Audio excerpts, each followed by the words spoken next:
Hello friends. तो आज के इस लेक्चर में हम लोग ऑर्गेनिक केमिस्ट्री के नेक्स्ट टॉपिक को कंटिन्यू करेंगे। और इसमें आप लोगों ने देखा होगा हम लोग ऑर्गेनिक केमिस्ट्री में IUPAC सीरीज़ पर डिस्कशन कर रहे हैं। आज के इस लेक्चर में भी हम लोगों को IUPAC की ही बात करनी है, लेकिन हम लोग बात करेंगे हेट्रो एटम पर, है ना। अब ये हेट्रो एटम क्या है? मीन्स आप ऐसे समझ लो, किसी भी कंपाउंड्स का, किसी भी ऑर्गेनिक केमिस्ट्री में प्रेजेंट कंपाउंड का जब भी हम लोग IUPAC नेम बनाते हैं तो वो IUPAC जो नेम बनता है वो डिपेंड करता है कार्बन के ऊपर। लेकिन आज के इस लेक्चर में हम लोग कुछ ऐसे एटम का डिस्कशन करेंगे जो कार्बन नहीं होंगे, लेकिन फिर भी वो कार्बन के जैसे ही ट्रीट करेंगे। आप लोगों को आइडिया लग गया होगा, जैसे कि ऑक्सीजन, नाइट्रोजन और सल्फर। और इस बेस पर हम ऑर्गेनिक केमिस्ट्री का जो मॉडर्न डेफिनेशन है उसके बारे में भी डिस्कशन कर सकते हैं। इसके बारे में मैं ऑलरेडी एक वीडियो आपको बना चुका हूं, जिसमें कि मैंने आपको ओल्ड ऑर्गेनिक केमिस्ट्री का डेफिनेशन क्या है और मॉडर्न ऑर्गेनिक केमिस्ट्री का डेफिनेशन क्या है, दोनों में वेरिएशन क्या है, हाइड्रोकार्बन्स क्या है, इन सभी के बारे में मैंने आपको एक्सप्लेन किया है। तो आज के इस लेक्चर में हम लोग उन एटम्स की बात करेंगे जो एग्जैक्टली कार्बन एटम तो नहीं होते, लेकिन जब भी हम उसकी नेमिंग करते हैं तो कार्बन के जैसे ही ट्रीट किए जाते हैं। ठीक है बेटा, कैसे बात करेंगे देखो ज़रा। आज के इस लेक्चर में हम लोग पढ़ने जा रहे हैं, मैं यहाँ पर एक पॉइंट्स लिख देता हूँ। व्हेन ऑक्सीजन, नाइट्रोजन और sulphur are treated like carbon. ठीक है बेटा, मीन्स ऐसे कंपाउंड्स जिसमें ऑक्सीजन, नाइट्रोजन और सल्फर ये कार्बन के जैसे ट्रीट किए जाएंगे। कैसे किए जाएंगे देखो जरा, उसकी नेमिंग में हम लोग कैसे डिस्कशन करेंगे। ये सभी आपके हेट्रो एटम्स की सीरीज में काउंट किए जाते हैं। तो देखो बेटा, अगर कभी भी किसी भी कंपाउंड में, किसी कार्बन सीरीज में अगर ऑक्सीजन आ जाता है ना, उस केस में जब हम इसकी नेमिंग करेंगे तो हम उसको ऑक्सा लिखते हैं। क्या लिखते हैं बेटा? ऑक्सा। और भी ऑक्सीजन बहुत सारे ग्रुप्स में आता है, जैसे एल्डिहाइड में आता है, कार्बोक्सिलिक एसिड में आता है, अमाइड में आता है, ईथर में आता है, ईस्टर में आता है। लेकिन यहाँ पर जो आने का तरीका है और वहाँ पर जो ऑक्सीजन के प्रेजेंस का मेथड है वो दोनों अलग अलग है, और ये बात हम लोग स्ट्रक्चर से समझ लेंगे। तो अगर ऑक्सीजन आता है तो हम उसको ऑक्सा लिखेंगे, अगर नाइट्रोजन आता है तो हम उसको बेटा एजा लिखेंगे। सेम केस अब अगर सल्फर आ जाता है तो हम उसको थाया लिखते हैं। ठीक है, ये बात आपको याद रखनी है। अब देखो जरा कैसे हम लोग एक्सप्लेन करते हैं इस चीज़ को, ये आपको समझना है। मान लो हमने एग्जाम्पल के तौर पे यहाँ पर एक कंपाउंड लिखा C, single bond C, single bond C, इस C की जगह O ले लेते हैं, single bond C, single bond C, single bond O, single bond C और सिंगल बॉन्ड O, फिर C। अब देखो बेटा, अगर हम लोग ध्यान से देखें ये सारे कार्बन कंपाउंड्स को बीच में हाइड्रोजन से भी लिंक किया गया है ना। इसका मतलब क्या हुआ, अगर ऑक्सीजन किसी एक स्टेट चेन में या एक साइक्लिक चेन में वर्क करता है और अगर वो यहाँ पर स्टेट चेन में 3 ऑक्सीजन हैं, 4 ऑक्सीजन है, मतलब 2 से ज़्यादा है, उस केस में हम लोग उसको क्या करेंगे?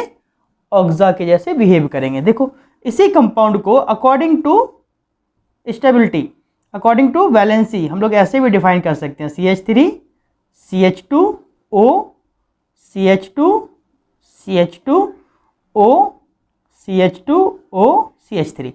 मान लो हमें इन कंपाउंड्स का क्या करना है? नेमिंग करनी है। तो एक चीज़ समझ लो बेटा, सबसे पहले हम लोगों को काउंटिंग करनी है, और काउंटिंग करने में इन ऑक्सीजन को भी कार्बन के जैसे ही हम लोग काउंट कर लेंगे। पॉइंट ये है, बस आपको ये ध्यान रखना है कि जो लोएस्ट नंबर हो वो ऑक्सीजन को मिल जाए तो ज़्यादा अच्छा है, अगर नहीं मिलता है तो कोई बात नहीं, बट प्रेफरेंस लोएस्ट नंबर की देते हैं। देखो जरा, मान लो हमने यहाँ पर काउंटिंग किया इस तरीके से 1 2 3, तो हमने क्या देखा कि 3rd नंबर पर ऑक्सीजन है। लेकिन अगर हम यहाँ पर देखते हैं 1 और 2, तो क्या हमें देखने को मिला कि 2nd नंबर पर ऑक्सीजन है। तो सिंपल सी बात है, मैंने क्या बोला, लोएस्ट नंबर को प्रेफरेंस देनी है। तो लोएस्ट नंबर ये, तो अब इसलिए ये वाला मेथड क्या हो जाएगा? गलत हो जाएगा। अब देखो कैसे करेंगे, 1 2 3 4 5 6 7 8 और 9। देखो बेटा, टोटल नंबर ऑफ कार्बन कितने हैं? 9 है। तो हम इसको सिंपल सी बात है नॉन एन लिख देंगे, नॉन एन। आप बोलेंगे सर ऑक्सीजन भी तो है, हाँ है। तो तो ऑक्सीजन को जब हमने कार्बन के जैसे ट्रीट किया तभी वो नॉनेन हुआ, अदरवाइज तो 3 ऑक्सीजन है ना। अब देखो किस तरीके से हम उसकी नेमिंग करेंगे वो समझो। 2 नंबर पर ऑक्सीजन है, 4 नंबर पर ऑक्सीजन है और 7 नंबर पर ऑक्सीजन है। तो आप क्या लिखोगे बेटा, 2, 4 और 7, 3 बार ऑक्सीजन है, सो दैट हम लिख देंगे ट्राई। क्या लिख देंगे बेटा, ट्राई। और ऑक्सीजन को क्या बोला गया, ऑक्सा। तो क्या होगा, 2, 4, 7 ट्राई ऑक्सा नॉनेन। ठीक है, इस तरीके से हम इसकी नेमिंग कर सकते हैं। और कंपाउंड देख लो, मान लेते हैं हमने एक कंपाउंड लिया CH3 single bond O, single bond CH2, single bond O, single bond CH2, single bond O और सिंगल बॉन्ड CH3, ऐसे है। फिर से हम यहाँ से 1 लिखें या यहाँ से 1 लिखें कोई फर्क नहीं पड़ेगा, दोनों साइड से ऑक्सीजन का प्रेजेंस कैसा है, इक्वल है। कर दो बेटा काउंटिंग, 1, 2, 3, 4, 5, 6 और 7, टोटल कितने कार्बन है, 7 कार्बन है। सो दैट हम लोग क्या लिखेंगे, हेप्टेन। क्या लिख देंगे बेटा, हेप्टेन। और 2 पर, 4 पर और 6 पर, तीनों पर ऑक्सीजन है तो क्या लिखोगे आप, 2, 4 और 6, 3 बार है तो ट्राई, और लास्ट में क्या लिख दोगे बेटा, ऑक्सा। तो 2, 4, 6 ट्राई ऑक्सा हेप्टेन। इस तरीके से हम इसकी नेमिंग कर सकते हैं। अब कुछ साइक्लो कंपाउंड्स की बात करते हैं, मतलब अगर कोई स्टेट चेन आ जाए तो उसमें अगर हम लोगों को डिस्कशन करना है तो सिंपल सा रूल है, आप जितने ऑक्सीजन है या नाइट्रोजन है कोई अदर एटम है, आप सभी को कार्बन के जैसे ट्रीट करो और आप फाइनल IUPAC कर दो, बाकी सारे रूल्स IUPAC के जैसे ही बिहेव करेंगे, है ना। नेक्स्ट, अब मैं कुछ साइक्लो कंपाउंड्स की बात करता हूँ। मान लेते हैं हमारे पास यहाँ पर एक 6 मेंबर्ड रिंग है, और 6 मेंबर्ड रिंग में हमने यहाँ पर एक कार्बन हटाया और यहाँ पर हमने बेटा ऑक्सीजन लिख दिया। क्या लिख दिया, ऑक्सीजन। तो इसमें क्या नाम होगा, सबसे पहले समझ लो, कितने मेंबर्ड रिंग है, 6 है, साइक्लो है, सिंपल सी बात है। तो हम लोग इसको क्या लिख देंगे, साइक्लो। और टोटल कार्बन काउंट कर लेंगे, 1, 2, 3, 4, 5, 6। ऑक्सीजन को भी कार्बन के जैसे ट्रीट करेंगे, इसलिए मैं इसको बार बार काउंट कर रहा हूँ। तो क्या होगा बेटा, साइक्लोहेक्सेन, साइक्लोहेक्सेन। लेकिन ऑक्सीजन है तो 1 नंबर पर है, 1 लिखने की जरूरत ही नहीं है, तो हम लोग क्या लिख देंगे, ऑक्सा, ऑक्सा साइक्लोहेक्सेन, ये इसका नाम हो जाएगा। इसी तरीके से अगर हम लोग इसके कॉमन नेम की बात करते हैं, अगर हम इसी कंपाउंड्स के कॉमन नेम की बात करते हैं तो इसका कॉमन नेम क्या होगा बेटा, ऑक्सेन। क्या होगा, ऑक्सेन। ठीक है, मान लेते हैं एक हमारे पास 6 मेंबर्ड रिंग है, और इस 6 मेंबर्ड रिंग में हमने क्या किया, 2 कार्बन को हटा दिया, एक यहाँ से और एक यहाँ से, और दोनों साइड क्या जोड़ दिया, ऑक्सीजन जोड़ दिया। तो सिंपल सी बात है, साइक्लो कंपाउंड 2 ऑक्सीजन आ गए, काउंट कर दो फिर से ऑक्सीजन से, 1, 2, 3, 4, 5 और 6। अब यहाँ पर 1 और 4 2 नंबर पर ऑक्सीजन है, तो क्या लिखोगे बेटा, अब आप लिखेंगे 1, 4 डाई। ऑक्सीजन को क्या लिखोगे, ऑक्सा, 1, 4 डाई ऑक्सा। लास्ट में क्या लिख दोगे, कितने कार्बन है, 6, तो लिख देंगे 6 मेंबर रिंग है, साइक्लोहेक्सेन। इस तरीके से हम लोग इसकी भी नेमिंग कर सकते हैं। अब देखो, अगर मैं इसका कॉमन नेम लिखना है तो कैसा होगा, जैसे ये पूरा क्या था, ऑक्सीजन था ना, जब 1 ऑक्सीजन था, लेकिन 2 ऑक्सीजन है, 2 ऑक्सीजन है, तो क्या नाम होगा बेटा, डाईऑक्सेन। क्या होगा, डाईऑक्सेन। इस तरीके से हम इस कंपाउंड्स की नेमिंग कर सकते हैं। मान लेते हैं इसी तरीके से हमारे पास फिर से एक 6 मेंबर्ड रिंग है, और इस 6 मेंबर्ड रिंग में अब हमने कार्बन हटा के क्या लिख दिया बेटा, NH लिख दिया, नाइट्रोजन। अब क्या नाम होगा, फिर से काउंटिंग कर लो, 1, 2, 3, 4, 5 और 6। साइक्लो कंपाउंड है, 6 कनेक्टेड है, तो क्या लिख दोगे, साइक्लोहेक्सेन। और 1 नंबर पर क्या है, नाइट्रोजन कनेक्टेड है, और नाइट्रोजन को हम लोग क्या लिखते हैं, एजा, तो क्या लिखोगे बेटा, एजा, एजा साइक्लोहेक्सेन, ये इसका नाम होगा। इसी तरीके से मान लेते हैं हमने कुछ कंपाउंड ऐसे ले लिए, मैंने क्या किया, एक 5 मेंबर्ड रिंग लिया, और इस 5 मेंबर्ड रिंग में मैंने एक कार्बन की जगह क्या लिख दिया बेटा, नाइट्रोजन, बैलेंस ही पूरा किया तो hydrogen means NH।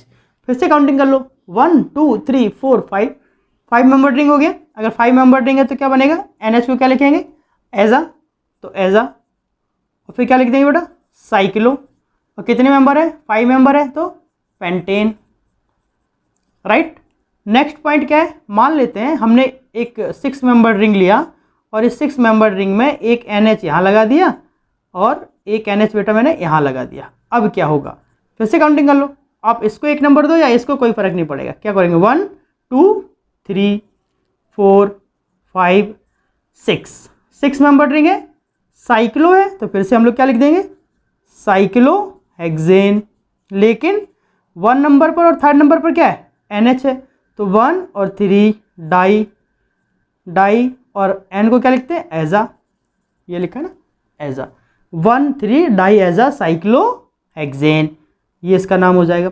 Next, clear but अब हम लोग मान लेते हैं एक ऐसा कंपाउंड ले लेते हैं जिसमें सल्फर जुड़ा हुआ है। मान लेते हैं हमारे पास एक साइक्लो मेंबर्ड कंपाउंड है और इसमें एक कार्बन को हटा के क्या ऐड कर दिया बेटा, सल्फर ऐड कर दिया।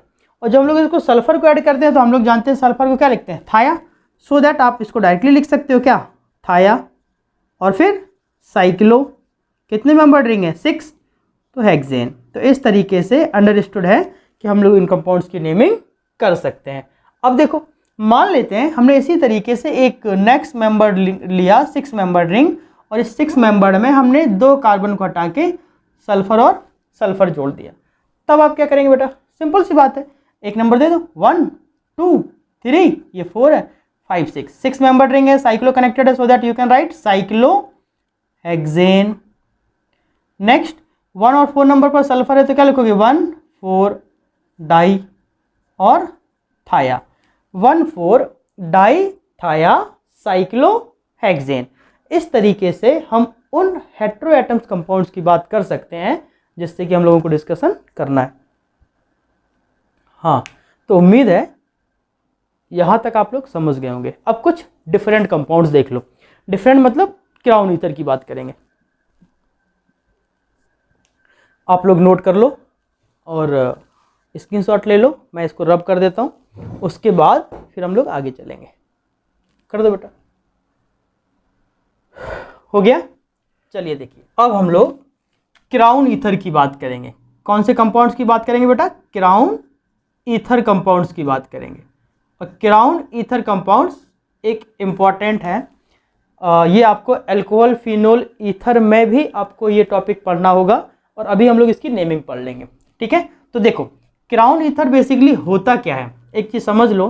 क्राउन ईथर के बारे में सबसे पहले चार्ल्स ने बताया था।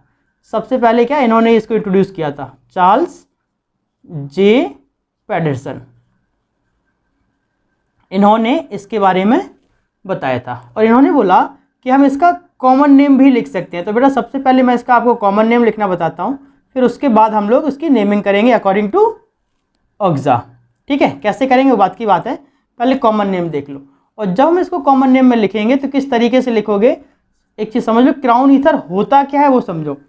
हमने मान लिया एक यहाँ पर कंपाउंड लिया कुछ इस तरीके से,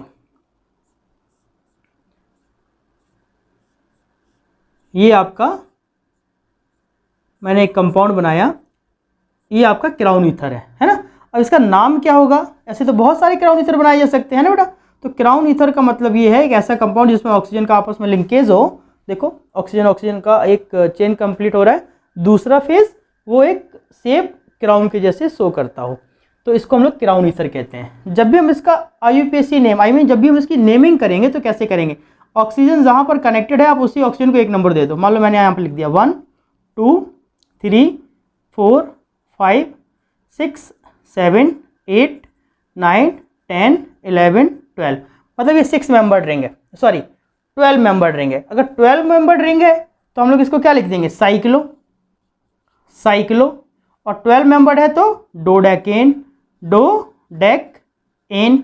लेकिन 1 नंबर पर, 4 नंबर पर, 1 नंबर पर, 4 नंबर पर, 7 नंबर पर और 10 नंबर पर क्या लिखा है बेटा, ऑक्सीजन। कितनी बार लिखा है, 4 बार। तो क्या लिखेंगे, 147 टेट्रा, और फिर क्या लिख देंगे, ऑक्सा, टेट्रा ऑक्सा। सॉरी, रिपीट करके लिख देता हूँ, थोड़ा सा पास में लिख दिया था। 1 4 7 10 टेट्रा ऑक्सा साइक्लो डोडेकेन, ठीक है। इस तरीके से हम इसकी नेमिंग कर सकते हैं। लेकिन बेटा अगर यही कंपाउंड्स का हमें कॉमन नेम लिखना हो तो कैसे लिखोगे? देखो मैं आपको एक फॉर्मूला दिखाता हूँ कॉमन नेम को अरेंज करने का, आप ऐसे याद रखना। मैंने लिखा एन, फिर आप डैश लगा देंगे, फिर लिखेंगे क्राउन और फिर लिखेंगे एम, एन क्राउन एम, और फिर आपको लिख देना है ईथर। क्या लिख देना है बेटा? ईथर। ठीक है, अब इस कंपाउंड्स की नेमिंग कैसे होगी वो समझो। मान लो एन यहां पर क्या है? एन का मतलब है टोटल, समझ लो एन का मतलब क्या है बेटा? Total number of carbon and oxygen. मतलब किसी भी कंपाउंड्स में टोटल नंबर ऑफ कार्बन और ऑक्सीजन आपके क्या कहलाएंगे? एन कहलाएंगे। जबकि अगर हम लोग एम की बात करते हैं तो एम का बेटा मतलब क्या होगा? Number of oxygen atom. ठीक, बस ये पॉइंट्स आपको याद रखना है। एन क्या है? Total number of carbon plus oxygen, मतलब किसी भी रिंग में जो टोटल नंबर ऑफ आपके एटम प्रेजेंट हो, और दूसरा ऑक्सीजन कितने प्रेजेंट है उस पॉइंट्स पर डिपेंड करेगा इसका नाम। अब देखो यहां पर अगर हम लोग देखें इस कंपाउंड्स का हमें कॉमन नेम रखना है। यहां पर टोटल कार्बन विथ ऑक्सीजन कितना है? 12 है, दिखाई दे रहा है ना? 12 मेंबर रिंग है, तो आप यहां पर लिख दो 12। इसका नाम क्या होगा बेटा? 12। अब आपने लिख देना है क्राउन अकॉर्डिंग टू रूल। देख लो एन फिर क्राउन, एन का मतलब total number of carbon plus oxygen. अब यहाँ पर कार्बन ऑक्सीजन टोटल मिला के कितने हैं? 12। सो आपने लिख दिया 12 क्राउन ऑफ एम, एम का मतलब नंबर ऑफ ऑक्सीजन। यहाँ पर नंबर ऑफ ऑक्सीजन कितने बेटा? 4, तो क्या लिखोगे? 4, 12 क्राउन 4, और लास्ट में क्या लिख देना? ईथर। लास्ट में क्या लिख दोगे बेटा? ईथर। मीन्स इसी कंपाउंड का जब हम लोग नेमिंग के अकॉर्डिंग बात करेंगे, जिसके बारे में किसने बताया था? चार्ल्स ने बताया था, तो क्या नाम दिया गया? 12 क्राउन 4 ईथर। जबकि अगर हम लोग इसी कंपाउंड्स का नेमिंग करते हैं अकॉर्डिंग टू आईपीएसी तो 1 4 7 10 टेट्रा ऑक्सा साइक्लोडोडेकेन। ये किसके अकॉर्डिंग है? ये किसके अकॉर्डिंग है? ये हेट्रोएटम्स की नेमिंग के अकॉर्डिंग। और ये किसके अकॉर्डिंग है? ये वाला नेम किसके अकॉर्डिंग है? ये आपके चार्ल्स के अकॉर्डिंग है। तो इस तरीके से हम लोग इसका डिस्कशन कर सकते हैं। इसको नोट करो फटाफट जब तक मैं यहाँ रब कर देता हूँ। चलिए बेटा नेक्स्ट, हाँ एक चीज़ और, मान लो नेक्स्ट कंपाउंड हमने यहाँ पर ले लिया कुछ इस तरीके से। मैंने क्या किया, यहाँ पर कुछ कार्बन इस तरीके से कनेक्ट किए, एक ऑक्सीजन इधर एक ऑक्सीजन इधर है। नेक्स्ट कार्बन आपका कुछ यहाँ इस तरीके से कनेक्ट किया, ये मैंने आपका इस तरीके से ड्रॉ कर दिया। ठीक है बेटा, ये लो, ये आपका क्या हो गया? एक क्राउन ईथर बना दिया इस तरीके से। ठीक है, सबसे पहले इसका मैं आईपीएसी लिख देना। आप किसी भी नंबर ऑक्सीजन को एक नंबर दे दो, 1 2 3 4 5 6 7 8 9 10 11 12 13 14 15 और 16। मतलब टोटल कितने कार्बन है? टोटल कितने एटम है? 16 एटम है। तो सबसे पहले हम इसका नेमिंग करते हैं। कितना क्या नाम होगा बेटा? 1 नंबर पर ऑक्सीजन कनेक्टेड है, 5 नंबर पर ऑक्सीजन कनेक्टेड है, 9 नंबर पर ऑक्सीजन कनेक्टेड है और 13 नंबर पर ऑक्सीजन कनेक्टेड है। तो क्या लिखोगे? 1 5 9 13 कितनी टाइम्स हो गया? टेट्रा ऑक्सा हो गया। बाद लास्ट में साइक्लो, और 16 को क्या लिखते हैं बेटा? हेक्साडेकेन, हेक्साडेकेन, ये इसका फाइनली नाम होगा। अब अगर हम लोग इसको अकॉर्डिंग टू चार्ल्स की बात करते हैं तो देख लो टोटल नंबर ऑफ कार्बन कितने हैं? Total number of member ring 16, तो आप लिख देंगे 16, फिर आपने लगा दिया डैश, फिर आपने लिख दिया क्राउन। अब ऑक्सीजन कितने हैं? 4 ऑक्सीजन है, तो आपने लिख दिया 4, सिंपल सी बात है। और लास्ट में क्या लिख देंगे बेटा? ईथर। लेकिन ये कंसेप्ट तभी काम करेगा जब ये सारे एटम्स एक रिंग में हो, इन अ रिंग। मैंने यहाँ लिख देता हूँ कि अगर एक रिंग में ये ऑक्सीजन और कार्बन आपस में इस तरीके से काम कर रहे हैं तभी हम लोग ये कंसेप्ट अप्लाई करेंगे। आई मीन फाइनली हम लोग इसको क्या लिख देंगे? इसके दो नेम होंगे। ये एक तो नेमिंग हो गया अकॉर्डिंग टू आईपीएसी, और दूसरा जब हम लोग इसके कॉमन नेम की बात करेंगे तो, और यही कॉमन नेम बेटा आपको अल्कोहल फिनोल ईथर में भी पढ़ने को मिलेगा। क्या होगा? 16 क्राउन 4 ईथर। ठीक है, इस तरीके से हम लोग इसका डिस्कशन कर सकते हैं। नोट कर लो।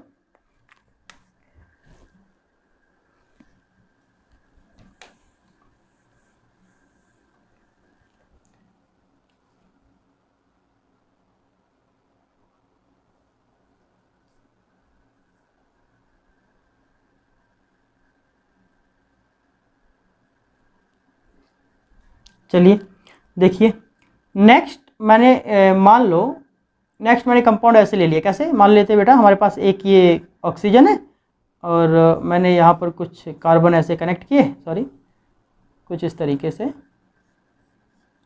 ठीक है। मान लेते हैं हमारे पास एक ये कंपाउंड है,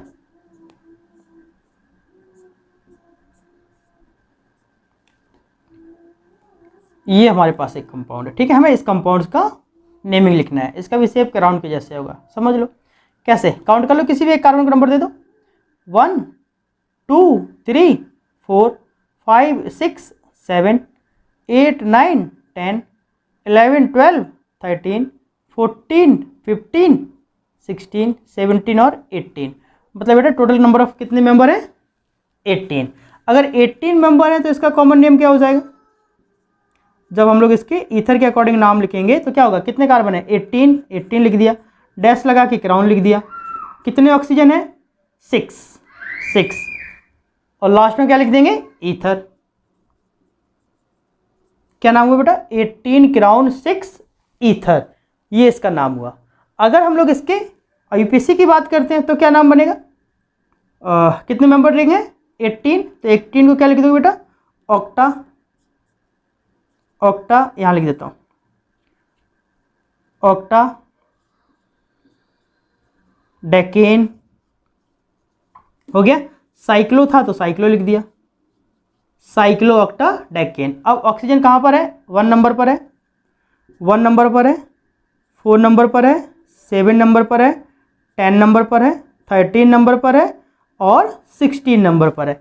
कितने बार है टोटल, 6 टाइम, तो क्या लिख दोगे, हेक्सा, और लास्ट में क्या लिखना होगा, ऑक्सा। मीन्स क्या नाम बना, 1 4 7 10 13 16 हेक्सा ऑक्सा साइक्लो ऑक्टा डेकेन, ठीक है। इस तरीके से ये इसका क्या हो गया बेटा, नेमिंग हो गया, मतलब आईयूपीएसी नेम, और ऊपर वाला कंपाउंड क्या हो गया, कॉमन नेम। तो इस तरीके से हम लोग क्राउन ईथर की भी बात कर सकते हैं। हाँ एक चीज़ और, यही आपका फर्स्ट डिस्कवर कंपाउंड है, किसका, क्राउन ईथर का, जो कि चार्ल्स ने बताया था। इस बात को भी आप याद रखेंगे, कौन सा, 18 क्राउन 6 ईथर, यही आपका एक ऐसा कंपाउंड है जो कि चार्ल्स ने सबसे पहले बताया था। उसी के अकॉर्डिंग फिर क्राउन ईथर्स के बारे में एक्सप्लेन किया गया। तो आज के इस लेक्चर में हम लोगों ने उन एटम्स की बात की जो कार्बन के जैसे ही ट्रीट होते हैं, जिनको हम लोग नाइट्रोजन, ऑक्सीजन और सल्फर से रिप्रेजेंट करते हैं। इसके अलावा हम लोगों ने क्राउन ईथर की भी बात की। अब हम लोगों को आगे के लेक्चर में बाईसाइक्लो कंपाउंड्स और स्पायरो कंपाउंड्स की बात करनी है। मीन्स अगला जो लेक्चर आएगा वो बाईसाइक्लो और स्पायरो कंपाउंड्स का आएगा, और कोशिश मैं ये करूँगा कि दोनों लेक्चर दोनों ग्रुप्स को एक ही साथ बता दूं। लेकिन अगर ऐसा हुआ कि लेक्चर थोड़ा सा लंबा हो जाएगा तो फिर मैं उसको सब पोर्शंस करके फिर 2 लेक्चर में डिवाइड करूंगा। अदरवाइज कोशिश ये रहेगी कि अब एक ही लेक्चर में आपका बाईसाइक्लो और स्पायरो को मैं कंपेयर कर पाऊँ, ठीक है बेटा। तो इस तरीके से हम लोग क्राउन ईथर को तो पढ़ चुके हैं, इसके पहले हम लोग ईथर को भी पढ़ चुके थे, प्लस हमने एक हेटेरो एटम्स की भी बात कर ली। अब हम लोग अगले लेक्चर में बाईसाइक्लो की बात करेंगे, उसके बाद फिर हम लोग स्पायरो की बात करेंगे, फिर हम लोग पॉलीफंक्शनल ग्रुप की बात करेंगे, और आफ्टर दैट हम लोग एरोमेटिक कंपाउंड्स का नेमिंग करके फिर उसके बाद एरोमेटिसिटी, एंटी एरोमेटिक कंपाउंड्स जैसे कंपाउंड्स को हम लोग कंपेयर करेंगे, ठीक है बेटा। तो बस आज के लेक्चर में इतना ही, हम लोग मिलेंगे अगले लेक्चर में। जब तक कि आप लोग पढ़ते रहिए, और हाँ अगर कोई और भी डाउट्स है, कोई एक्स्ट्रा आपको लेक्चर चाहिए तो आप हमें मैसेज कर सकते हैं, ठीक बेटा। बस आज के लेक्चर में इतना ही, अब मिलेंगे अगले लेक्चर में बाईसाइक्लो के साथ। Okay bye, take care.